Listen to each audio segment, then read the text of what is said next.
اعوذ باللہ السمیع العلیم من الشیطان الرجیم بسم اللہ الرحمن الرحیم۔ پیارے بچوں، السلام علیکم ورحمۃ اللہ وبرکاتہ۔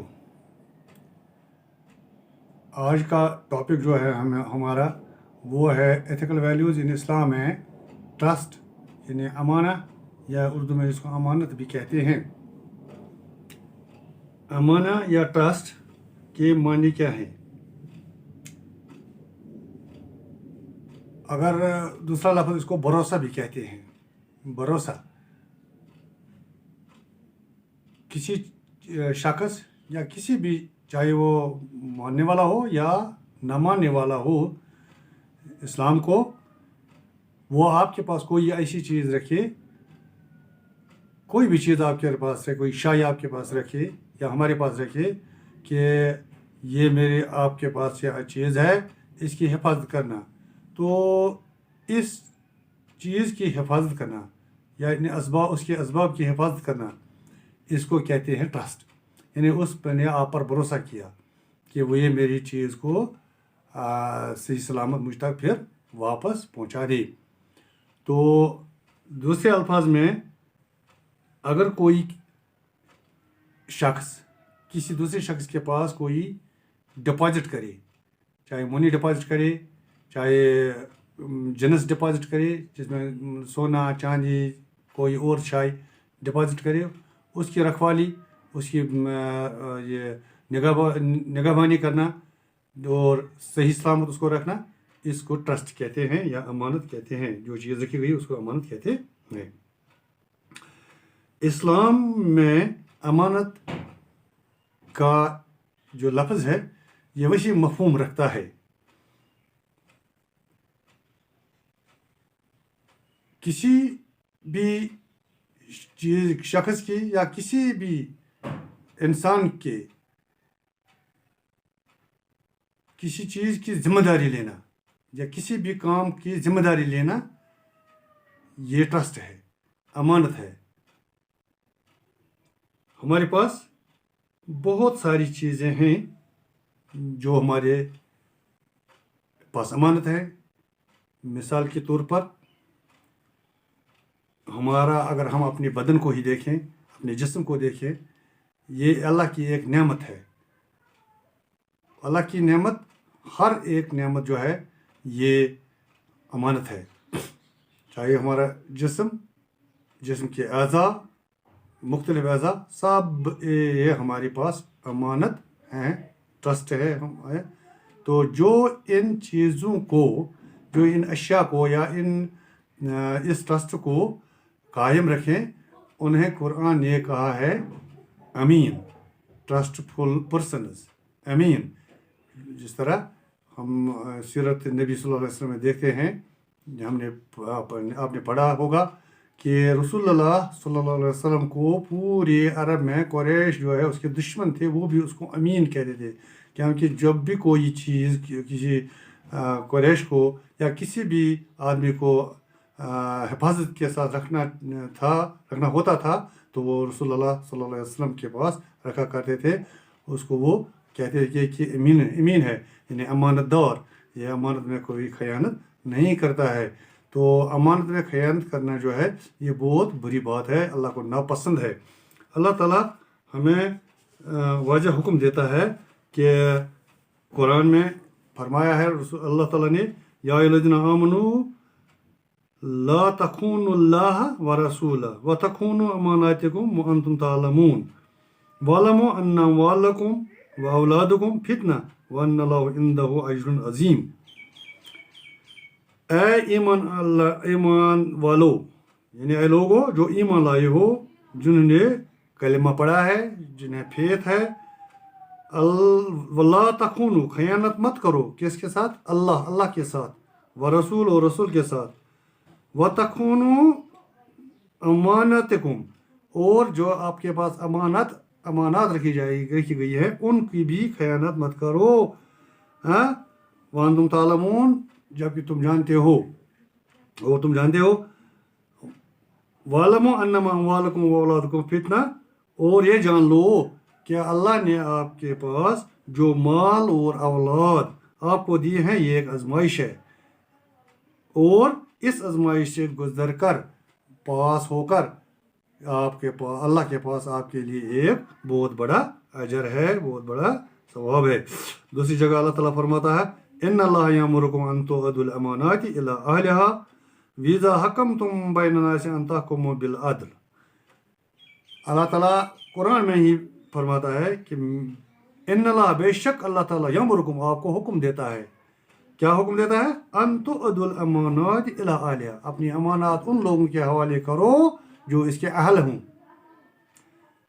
वीज़ा हकम तुम, और जब तुम्हें कोई फैसला करना हो, बैन नास, लोगों के दरमियान, अन तहकुमु बिल अदल, तो फैसला करो इंसाफ के साथ। यानी इंसाफ और ये अमानत जो है, अदल या जस्टिस और अमानत जो है, ये एक दूसरे के करीब करीब है, हम पढ़ रहे हैं। इसी तरह रसूलुल्लाह सल्लल्लाहु अलैहि वसल्लम के अहादीस या इरशादात मुबारक हैं, मुनाफिकीन या मुनाफिक की 3 निशानियाँ होती हैं। जब वो बात करे तो झूठ बोले,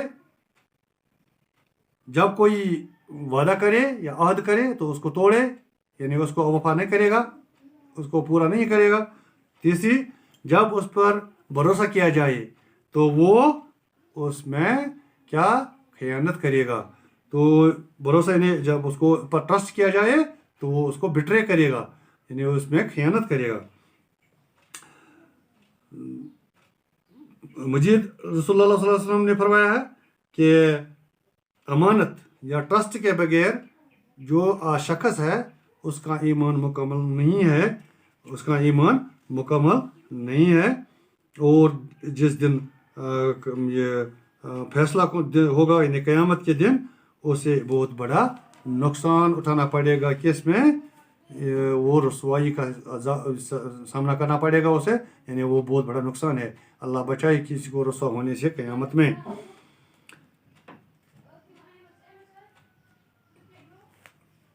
तो ट्रस्ट जो है, ये मैंने अभी आपको बोला, ये ट्रस्ट आगे जाके हम इस पर डिटेल से बात करेंगे। ट्रस्ट जो है ये हमें मुख्तलिफ यानी ज़िंदगी के हर मरहले पर हमें पेश आता है कि कहाँ कहाँ हमें ट्रस्ट करना है। मैंने अभी आपको बताया कि जो ये अल्लाह ने हमें जो कुछ अता किया है, ये अमानत है, ये नेमतें हैं, और इन नेमतें भी अमानत हैं। अगर हम अपने जिस्म को देखें, ये अमानत है अल्लाह की हमारे पास। क्या हम देखते आए हैं कि जब ये मोहलत इसकी ख़त्म हो जाती तो ये अमानत अल्लाह आप वापस ले जाता है। तो इस नेमत को, ये सबसे बड़ी नेमत यह है कि हम रसूलुल्लाह सल्लल्लाहु अलैहि वसल्लम, हम मुसलमान हैं और रसूलुल्लाह सल्लल्लाहु अलैहि वसल्लम के पैरोकार हैं। इस तरह हम पर और भी जिम्मेदारी, रिस्पॉन्सिबिलिटी आयद होती है। तो हर एक जो नेमत है उसके बारे में क़यामत के दिन सवाल पूछा जाएगा, क्या मैंने आपको ये अमानत दे दी थी, ये नेमत दे दी थी, आपने इसको किस तरह इस्तेमाल किया। तो हमें चाहिए कि हम अपने जिस्म को, अपने ये जो हवास हैं, चाहे आँखें हैं, चाहे कान हैं, चाहे ज़ुबान है, या चाहे हाथ हैं, पैर हैं, उनको ऐसे काम में लगाएं जिससे हमारा अल्लाह राज़ी हो जाए और ये हक अदाई हो जाएगी। तो तब हम कह सकते हैं कि अल्लाह हमें इंटरेस्टेड मानेगा कि हम भरोसा वाले हैं, हमने अमानत रखी। अब ये ट्रस्ट जो है, ये मुख्तलिफ ये जगहों पर हमने इसके साथ सामना आ जाता पड़ता है। Number 1, trust in government offices and posts.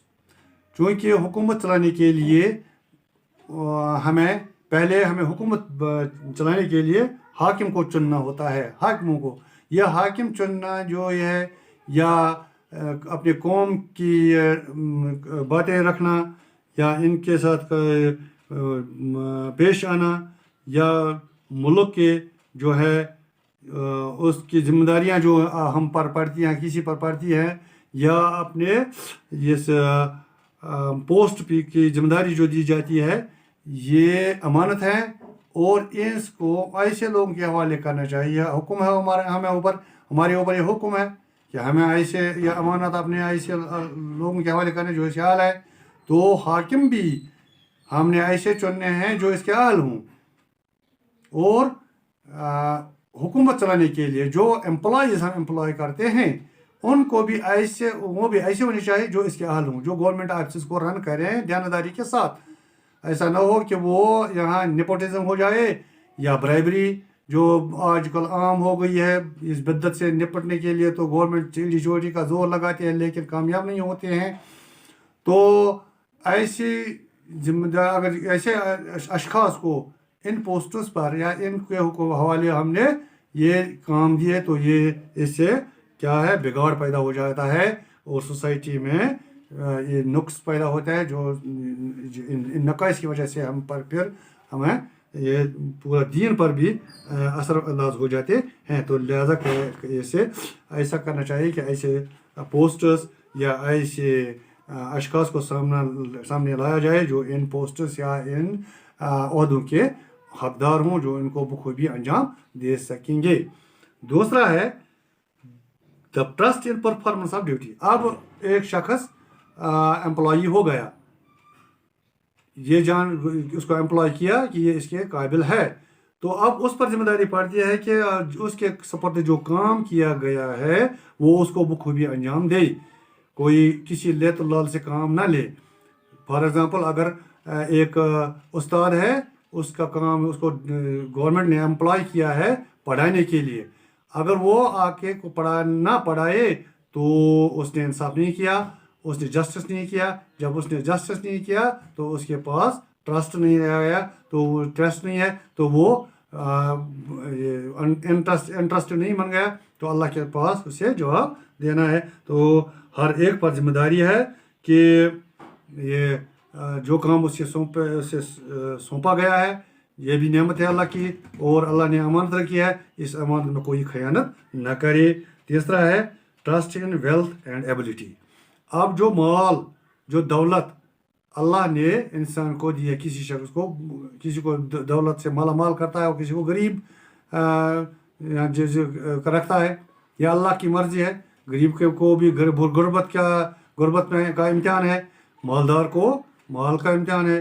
तो जब अल्लाह ने किसी को ये माल अता किया, वेल्थ अता की, तो उस वेल्थ को उसे अल्लाह की राह में खर्च करना है और उन लोगों तक पहुंचाना जो उसके हकदार हैं। तो इसने अमानत का फरीज़ा अंजाम दिया। अगर ऐसा नहीं हुआ, जैसे हमने पहले भी पढ़ा है कि ज़कात देनी है निसाब से, जो साल भर के खर्चा करने के बाद जो निसाब से ज़्यादा रकम हो या जाकर माल ज़्यादा हो उस पर ज़कात देनी है, तो ये उन लोगों को देने जो उसके हकदार है। तो ये अमानत उसने फरीज़ा उसने अंजाम दिया। अगर ऐसा नहीं किया तो वो डिसऑनेस्ट कहलाएगा, वो बदयानत कहलाएगा, वो खयानत उसने खयानत की, तो वो सही रास्ते पर नहीं है। अगर ऐसा करना है तो इससे जो ये सोसाइटी है उसमें से जो खराबियाँ या नकाइस पैदा हुई हों वो इंशाल्लाह दूर हो जाएंगे। नंबर 4 और जो है ट्रस्ट इन सीक्रेट्स। ये इम्पोर्टेंट है। किसी जगह सीक्रेट्स को राज की बातें अगर कहीं हो रही हैं तो किसी के पास से किसी ने सुनी या किसी से कहा गया या किसी के साथ मशवरा किया गया कि ऐसा करना है, अगर उसने ये बातें अपने सीने में रखी है बतौर अमानत तो वो अमानतदार कहलाएगा। अगर उसने ये बातें फाश की, किसी दूसरे से कहें कि फलानी मीटिंग में मुसलमान या कोई और तंजीम ये ऐसी ऐसी बातें कर रहे थे, हाँ, तो उसने ईमानदारी का सबूत नहीं दिया, वो फिर गैर जिम्मेदार है और उसने खयानत की। ये था कुरान अमानत या ट्रस्ट के मतलब कुछ जानकारी। अब हम पढ़ेंगे इसकी इम्पोर्टेंस क्या है। ट्रस्ट जो है इसकी इम्पोर्टेंस इस तरह हम बयान करेंगे, ये एक इम्तिहान है दो चीज़ों के दरमियान, एक सच्चाई और दूसरी मुनाफिकत, यानी ट्रस्टफुलनेस एंड हिपोक्रेसी। जो अमानत रखेगा वो ट्रस्ट वर्दी कहलाएगा, ट्रस्टफुलनेस उसमें है, और जो ये अमानत नहीं निभाएगा, अमानत का फरीज़ा नहीं अंजाम नहीं देगा, तो उसको हम कहते हैं ये हिपोक्राइट है, ये मुनाफिक है। तो दूसरा, बगैर अमानत के कोई ईमान नहीं है। Without trust there is no faith. Faith नहीं तो पाइटी नहीं, पाइटी नहीं तो ये जन्नत का दरवाज़ा बंद, जहन्नम का दरवाज़ा खुला है। तो लिहाजा बहुत मोहतात रहना है इस बारे में। और तीसरा पॉइंट जो है, जिस तरह इंसान के जिस्म में दिल काम करता है, दिल के बगैर बॉडी जो है, अगर अल्लाह बचाए दिल बैठ गया तो सारी बॉडी बैठ जाती है। Same is the case with the faith in same is the case of trust in faith. Faith यानी बिलीफ, तो इसको हम कहते हैं तौहीद या फेथ, मानने, इकरार करना और अपने ऊपर तस्लीम करने को का जो कोर है, जो हार्ट है, वो है ट्रस्ट। जिसके पास ट्रस्ट है उसी के पास ईमान है। आज के लिए बस इतना ही। अस्सलामु अलैकुम वरहमतुल्लाहि वबरकातुहू।